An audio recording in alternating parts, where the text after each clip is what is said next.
Hey everyone, welcome back to the channel. Thank you for being here. My name is Andrew, coming to you from the beautiful Carolinas. Today's topic is going to be what the advantages that you have are. Think about that for a minute. Everyone, if you like the content, please subscribe. I'll jump right into it. Yesterday, I created a video. What were the advantages the narcissist had? Today is part 2. What are the advantages you now have? Think about what I'm sharing with you. You're on the channel, you're getting the wisdom. You're coupling your experiences with the community. You are sharing your ideas, your experiences with the community. You're learning, you're growing, you're becoming awakened and aware. And now, what you have going for you, number one, you have the wisdom. You're on the channel getting enlightened, becoming awakened and aware. You're understanding that going no contact is the path, if you can do it. Blocking the narcissist, removing all flying monkeys and people associated with them is the path if you can do it. If you can't, utilize gray rock. Remember, what the narcissist wanted from you, they wanted your resources, but they wanted your energy and your time, and they wanted you working for them. Now, I say this so frequently. They wanted you to give to a fault, to give your love, your empathy, your time, money, social circle, status, everything to them. And they offered you absolutely nothing, zero. Remember, the narcissist is an empty shell. They're hollow. There's nothing inside of them. What's inside of them is whatever you decided to see when you were falling victim, falling prey to them in the love bomb / euphoric stage. Remember, they mirrored back to you what you wanted to see. They lined up with you, your hobbies, your dreams, your goals, your aspirations, everything. They fell in line with you because they were trying to mold you, hence molding the relationship. The narcissist needs individuals to regulate themselves. The narcissist needs people to believe in the false narrative of the mask. The narcissist needs people to put down. The narcissist needs people to believe that they are missing out on something. They're missing out on nothing. Remember, when you were in the narcissistic relationship, remember what it was like each and every day being gaslit when you didn't even know what gaslighting was. Walking around on eggshells. Perhaps you went downstairs to cook somebody an egg one morning, and then boom, you were scrambling up an egg, real example by the way, and boom, front door opens and you don't even know how to cook an egg. Yeah, that really happened. And so many more things. But the point is, how many chefs does it take in a kitchen to cook an egg? Not many people. All you do is crack the egg, put a little butter in the pan, boom, scrambled egg, you're done. But even you couldn't do that right. Remember those days? I know you do. But now you have the wisdom, now you're getting the education and you're understanding that it was always advantage narcissist in that relationship until you figured out that they were and or are a narcissist. Then it is all of the tools that you must apply. It's all the wisdom you must apply. It is understanding that this isn't just you that narcissistic abuse is and or was happening to. It's happening to immediate family members, neighbors, friends, coworkers. It's happening in organizations and or communities you are and or were a part of. It's happening everywhere, all over the globe. Now, what I'm sharing is, do you walk around, or do I walk around looking and identifying narcissism all over the planet? No, that's the last thing I do. But what do I do now? Now I have boundaries, and my hope is you do too. My hope also for you is you're not a people pleaser, or you have learned how to say no, the strongest word in the English language. Remember, when you say no to something or someone, you are saying yes to yourself. Also, my hope is you're understanding that now that you're getting the wisdom, you don't have to listen to energy vampires. In other words, people that will call you up on the phone any night of the week and ask you, hey, I just need a few minutes of your time. Let me run something past you. And you do it. Next thing you know, you're on the phone an hour and a half later. And what happened? Now this person, it's their turn to listen to you. You don't get to say 2 words because they mysteriously have to go, or there's an urgent phone call, or time's up, I gotta go to work now, or gotta go to bed now, things like that. And you're like, wait, I just was there for you for an hour and a half, and I've been doing that for weeks, months, years, or decades, and you don't even have time to ask me how I'm doing. Which leads me to another thing. Think about this. When you were with the narcissist and or a toxic individual, now keep in mind you didn't know what narcissism was back then because you weren't taught this in school. How many times did that individual or individuals ask you how you're doing? And I mean really ask you how you're doing, like, hey, how's it going? How was your day today? Was it good? Think about it. No, they didn't. They would just give you all their negative rhetoric, or who's doing them wrong at work, or why you didn't take the garbage out, or why you were late to pick them up, or why you're wearing those clothes, or your hair doesn't look good, or they would be devaluing you the whole time, or planting seeds of devaluation, or planting seeds of things future faking down the road. They would be planting seeds of, how about triangulation? My least favorite thing that these creatures do. How about that? When you would come home from work, you would sit down and try to have an intelligent conversation with somebody who turned out to be the narcissist. And what would they do? They wouldn't listen to a word you said. They say, hey, we'll talk about it later, but I need to tell you this. And you're like, okay, but what is it? And then they would tell you how someone or some people at work or on a business trip, allegedly, wink, wink, were fawning all over them, telling them how beautiful they look and how good they look, and that you never say anything like that. What are they doing there? They're triangulating you. They're having you doubt what you're doing, but more importantly, they're having a third party who may or may not even exist drive a wedge between you and that person who was the narcissist. Keep this in mind. Triangulation is disgusting, but you now know what it is, and you can identify it now. It's not only in the romantic setting, it's in the workplace too. You pit two employees up against each other who don't even know that they're pitted up against each other, and you play one on the other one. In other words, employee A is doing A, B, and C, employee B is doing X, Y, and Z, and you tell them that they're each not living up to the other one's expectations, and then what do? They start working harder and harder and harder, and that's how you get more productivity out of people. Think about it. This happens all the time. But what are your powers now? What are the things that you have to insulate yourself? Well, now you understand in a moment that poor behavior on the planet shouldn't be tolerated, but more importantly, it shouldn't be tolerated by you.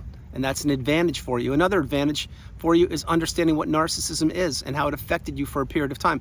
Narcissism is not just an individual looking into a river or a mirror of themselves and saying, wow, I'm so beautiful. It's anything but that, although that could be a piece of it.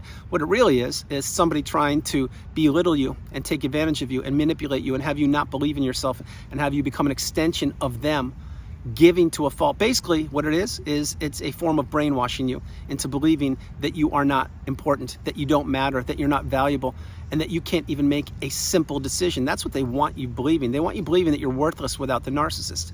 And the narcissist bullies their way throughout life and relationships, doing just this to individuals, demeaning them, diminishing them, punishing them just for existing. I hear it so frequently via many different outlets, that individuals were told so much toxicity, so much verbal abuse, and it mounted up over weeks, months, years, decades, that this needs to be unwound. It needs to be revealed that those words were not the truth. But remember, with verbal abuse, you can't unhear what you've heard. That's why spending 1 minute in a toxic relationship with a narcissist or somebody who doesn't benefit you or who is verbally abusing you, that's 1 minute too long. This stuff adds up over time. It's death by 1,000 paper cuts. And yes, I do mean that. Because eventually something's going to give in this relationship or these relationships. Either A, you're going to wise up and remove yourself from the relationship, or B, you're going to get discarded. The third outcome is you stay trapped in the narcissistic fog, that zombie-like, trance-like state where you're existing, you're not living, and your resources are becoming more and more depleted each and every day. Understand what I'm sharing with you. Another advantage you have now is a vacation with the narcissist is a no-go. Never going to be good. Why? Because let's say you go on vacation for 2 weeks. Well, are you going to have 2 weeks of bliss or at least 11, 12, 13 days? No. Flip the script. You'll probably have 1.5 day of enjoyment and pleasure. The other 13 days or 12.5 days will be what? I'll tell you what they'll be. Running around, doing things, an endless to-do list, waking up super early, getting burnt out, getting tired, doing this, planning for reservations, and then you're going to be made late on purpose. Whatever you're doing, whatever you're trying to accomplish on the vacation, which is resting, recovering, relaxing, sitting poolside, doing nothing, you'll be doing none of that. Or if you are, you're going to be doing it alone while the narcissist is doing what? That's right, while they're getting your replacement. And they're looking for other unsuspecting individuals. Yeah, that's true. Remember, with the narcissist, it's not all long-term supply. They need supply in the moment. They need supply in the hour. They need supply for the day. They need supply for the week. They need supply for the month, the year, the decade, and the rest of their life. That's what they need. If you think for a minute that you were the only source of supply for the narcissist, or if you think you are right now, I'm not trying to upset you or trigger you, but think again, you're not. The narcissist gets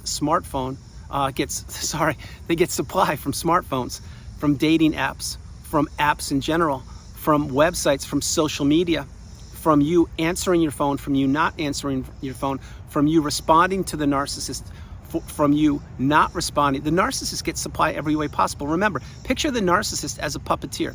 They're trying to be the puppet master and play on the marionette strings and have you dance. And at any period of time, they can make you laugh, cry, they can make you miss them, They can make you sad. They can make you want them. They can make you do anything. They can make you give them money.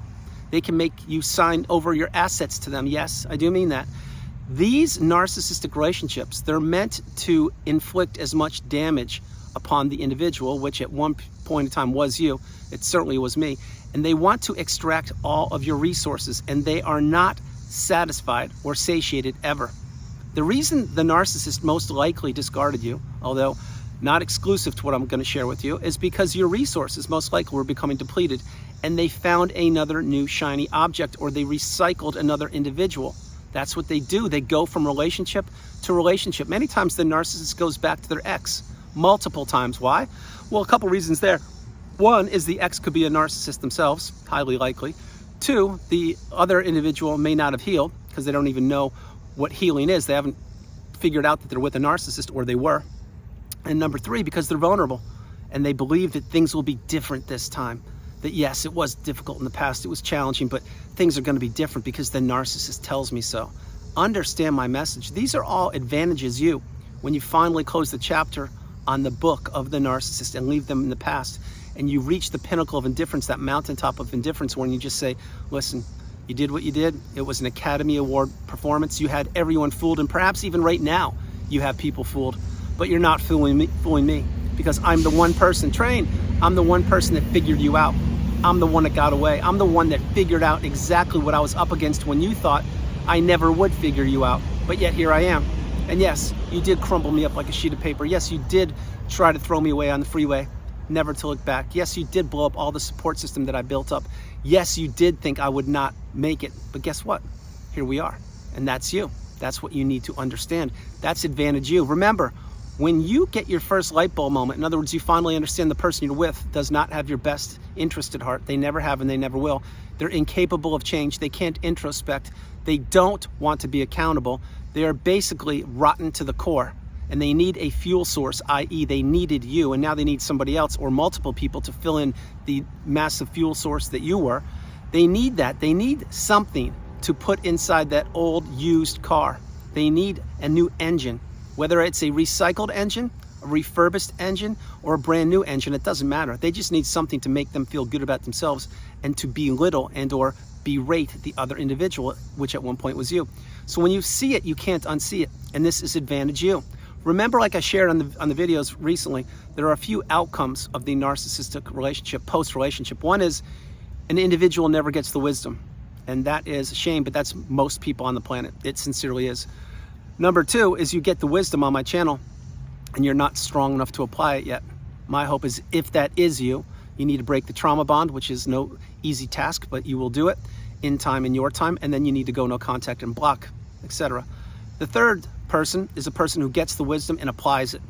They know what to do. They know what they're up against. They are not turning a blind eye. They are paying attention to their instincts and their intuition, and they are seeing the red flags for what they were and potentially what they are. And they close the chapter on the book of the narcissist. And the fourth outcome is you stay trapped in the narcissistic fog, and you are just so beaten down. You're just so accustomed to not being listened to and to paying all the bills and to doing whatever the narcissist wants you to do. So many marriages end up like that. They really do. Think about this. If you have ever remembered, or you know of someone right now, say they're older. They don't have to be, but this is the illustration I'm sharing with you. They're older, and one of the two spouses is doing most of the talking. The other one just sits there silent. Maybe they drink a coffee or a tea and nod their head and just support the one person who's talking all the time. Think about it. Doesn't mean that either of them are a narcissist, but there's a good chance that the person who's being quiet is the empath who's been so beaten down. They know if they say anything in that conversation that the narcissist will hammer them on the ride home, or maybe just invalidate them right then and there. So they get trained and groomed to be quiet, to be silent, and to let their spouse do all of the talking while they sit around on the sidelines and just count the hours going by. That is an illustration of a toxic relationship. Now, it's not exclusive. I mean, there can be healthier or stable relationships where one individual speaks more than the other one. I get it. I'm just sharing with you. If you really identify when one individual is speaking so much more and the other one is afraid to even open their mouth, or they're always looking at the other spouse who's talking all the time for approval, huge red flag, massive red flag. That person is not living their life. They're living the life of a narcissist, and they're doing exactly what the narcissist wants them to do. They're being played like a puppet, and they can't stand up for themselves because they're so beaten down. And most likely they've been so groomed for years or decades, they don't know another existence, so they carry on. So guys, the advantages are abundant and they're all around you. They're for you. You've done the heavy lifting and or you are doing it. You need to insulate yourself. You need to understand that it was advantage narcissist throughout the whole body of the relationship until it wasn't. Every narcissistic relationship has an expiration date. Every single one of them. My hope is you are figuring this out and you're understanding that any minute staying in a narcissistic relationship is 1 minute too long. You need to remove yourself and don't call them out. Don't use the word narcissist, all those things. Just slowly remove yourself. That's for a whole different video. Guys, that's the video. I hope you liked it. I loved doing it from the beautiful Carolinas. This is Andrew. Namaste. Have a great afternoon, evening, or morning, no matter where you are on the planet. You are not alone. God bless you. I love you all, and I'll talk to you tomorrow. Have a great night, you guys. Remember, it is advantage you when you get the wisdom. Apply the wisdom. If not now, when? I love you all. I'll talk to you tomorrow. Bye.